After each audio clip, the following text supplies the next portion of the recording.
Allah perintahkan kita untuk membacakannya 17 kali dalam sehari dan menjanjikan pada kita semua jenis kemudahan dan kebaikan dalam hidup.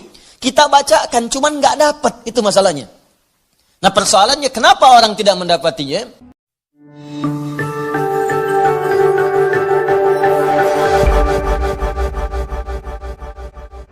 Al-Fatihah juga disebut dengan surah Asy-Syafi yang memberikan nilai-nilai kemuliaan, kebaikan, pembuka pintu kesehatan bagi orang-orang yang diuji dengan penyakit. Asy-Syafi, Al-Kafi, sesuatu yang dicukupkan dengannya, yang menjangkau semua hal kebutuhan yang kita perlukan dalam kehidupan di dunia. Jadi kalau kita amalkan isinya, semua hal yang baik-baik dalam kehidupan kita di dunia sampai ke akhirat akan dibukakan oleh Allah Subhanahu wa taala. Apa yang Anda butuhkan?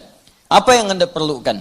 Apakah kemudahan dalam beraktivitas? Apakah kemudahan dalam rizki? Amalkan isinya, maka kita akan dimudahkan dan diistimewakan oleh Allah Subhanahu wa taala. Demikian dengan nama-nama yang lainnya sampai diberikan nama 14 kurang lebih untuk menunjukkan luasnya jangkauan kemuliaan dan sifat-sifat kebaikan yang dimiliki oleh surah ini. Lalu pertanyaannya, bagaimana kemudian mendapatkan hal yang dimaksudkan tadi? Kalau sakit, cepat sembuhnya. Orang dulu dibacakan sekali Al-Fatihah, dengan izin Allah langsung sembuh. Kalau kita ada kesulitan rezeki, cepat didatangkannya. Orang dulu kemudian mengamalkan surah Al-Fatihah, maka bahkan ada orang yang belum minta, sudah langsung disediakan oleh Allah Subhanahu wa taala. Demikian dengan aspek-aspek yang lainnya.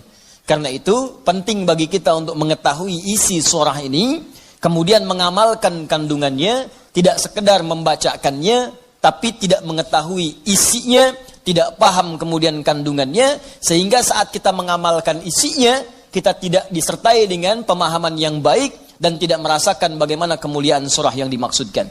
Yang paling berbahaya, dibaca iya tiap hari, tapi nggak diamalkan isinya, itu persoalannya. Berbahayanya bukan berbahaya dalam persoalan nggak dapat pahala, bukan.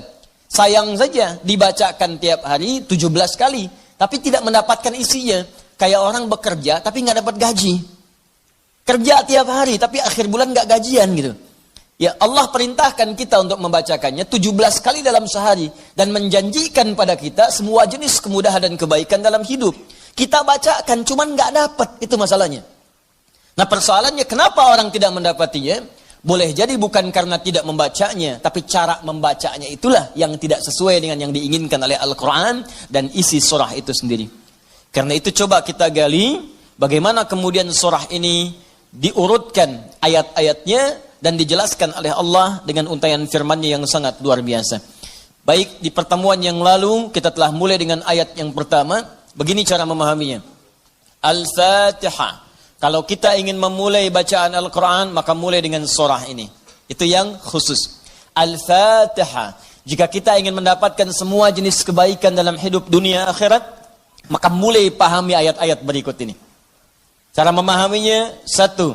Bismillahirrahmanirrahim. Baik, Bismillahirrahmanirrahim. Amalkan bagian ayat yang pertama yang memiliki 5 makna dalam kalimat atau ayat yang telah disebutkan tadi. Huruf ba, kedua ismun, ketiga Allah, keempat ar-Rahman, kelima ar-Rahim. Ba yang memiliki 14 makna. Di antaranya di ayat ini ada makna yang terkait dengan ghayah, tujuan. Ada ilsaq, sesuatu yang lekat sekali, dekat, tak terpisahkan. Kemudian musahabah yang mengawasi kemanapun kita beraktivitas. Kemudian ada istighraq, sesuatu yang luas, menyeluruh, ya, tanpa kecuali. Lalu kita mengatakan bismillah, ba-nya kita sebutkan, ini artinya jadikan semua aktivitas kita tanpa kecuali, istighraq. Dari bangun tidur sampai tidur lagi, lakukan ghayah semua lillah karena Allah Subhanahu wa taala. Jadi kalau ingin dibukakan pintu kebaikan oleh Allah, Al-Fatihah, ingin semua dibuka baik, seluruh aktivitas kita, maka niatkan semua yang baik-baik karena Allah. Itu kunci pertamanya. Bangun tidur, niatkan karena Allah. Di begitu Anda bangun, niatkan semua aktivitas karena Allah Subhanahu wa taala. Karena itu saat kita bangun tidur, semua ditujukan karena Allah. Alhamdulillahilladzi ahyana ba'dama amatana wa ilaihin nusyur. Jadi kalimat pertama dengan akhir itu karena Allah. Alhamdulillah, terima kasih ya Allah, saya diberikan kesempatan hidup lagi saat ini. Padahal engkau bisa wafatkan aku dalam tidur tadi.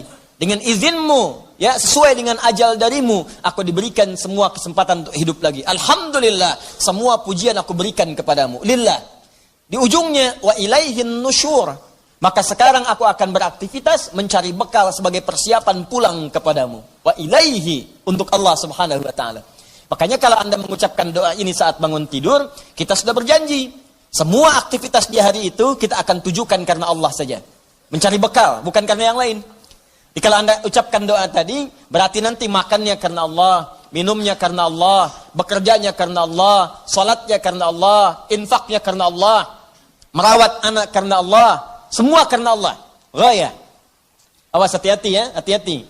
Maka dampaknya orang yang semua aktivitasnya dilakukan karena Allah subhanahu wa ta'ala, maka fungsi ba yang ketiga.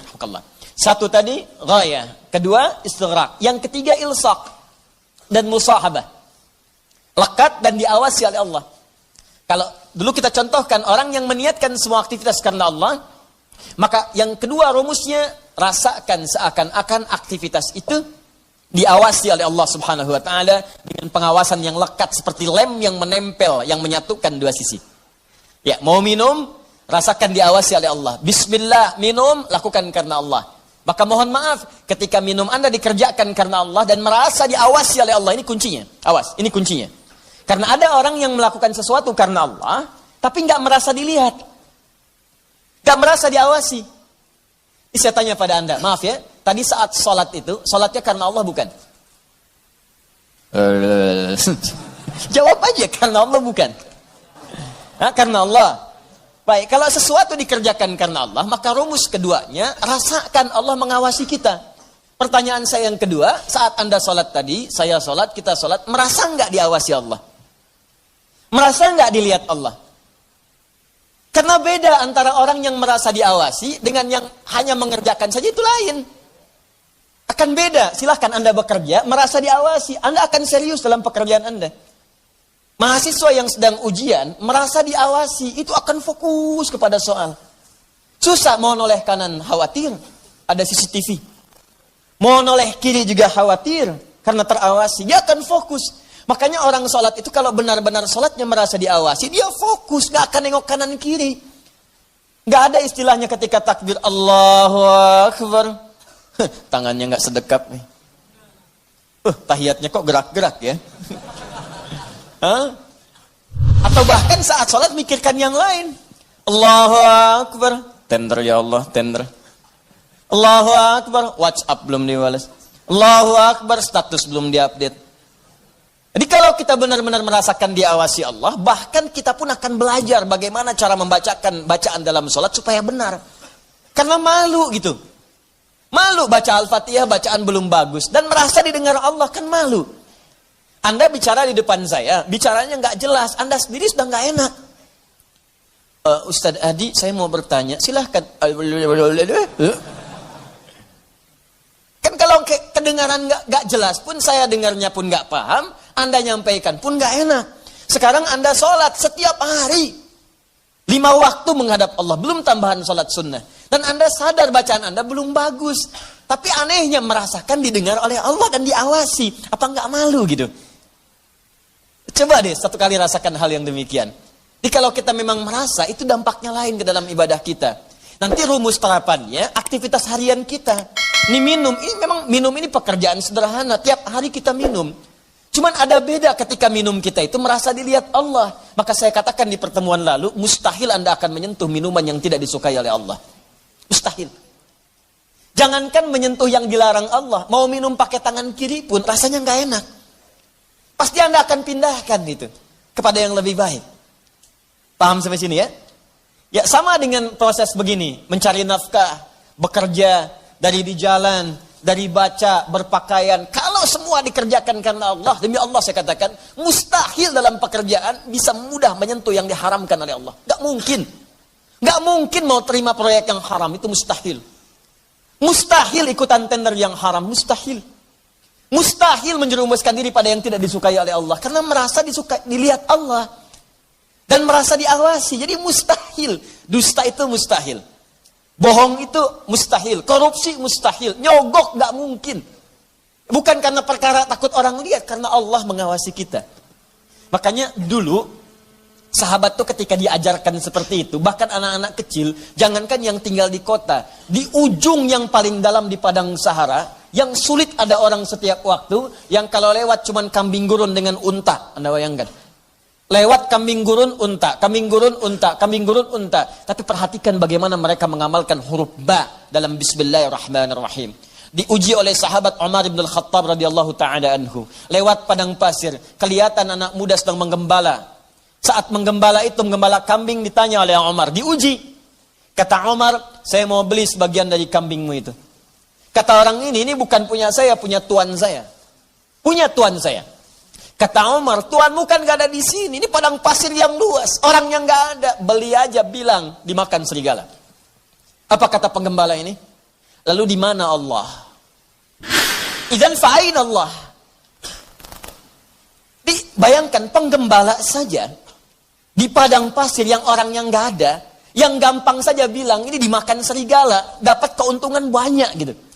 Ya, luar biasa. Yang dia katakan pertama kali bukan sekedar menolak, gak mau takut ketahuan sama tuan, takut ketahuan sama pemiliknya, takutnya tidak. Pertama kali jawaban yang keluar, idzan aina Allah. Lalu Allah di mana? Allah di mana? Demi Allah saya katakan hakul yakin kalau setiap muslim merasakan dalam dirinya bahwa dia diawasi oleh Allah Subhanahu wa taala, maka lurus, damai, tenang, tentram dan baik semua urusan kehidupan.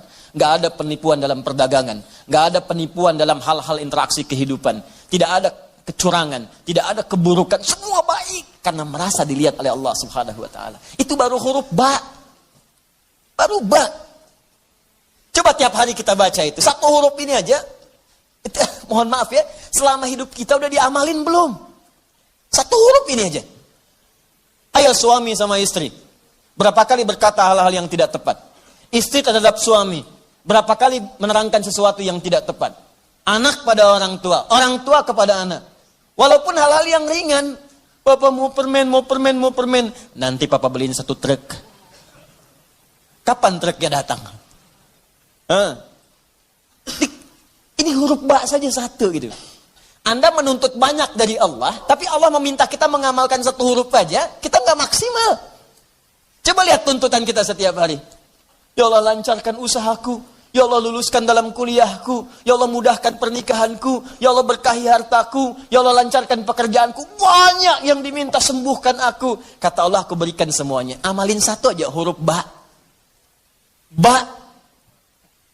Ketika benar mengerjakannya, ismun. Bimakna sumuun. Bimakna raf'un. Terangkat, dimuliakan, ditinggikan. Ketika benar mengamalkannya, maka Allah akan berkenan meninggikan derajat kita, memuliakan kita pada semua aktivitas yang kita kerjakan dalam kehidupan kita. Syaratnya 1, kerjakan semua karena Allah Subhanahu wa ta'ala.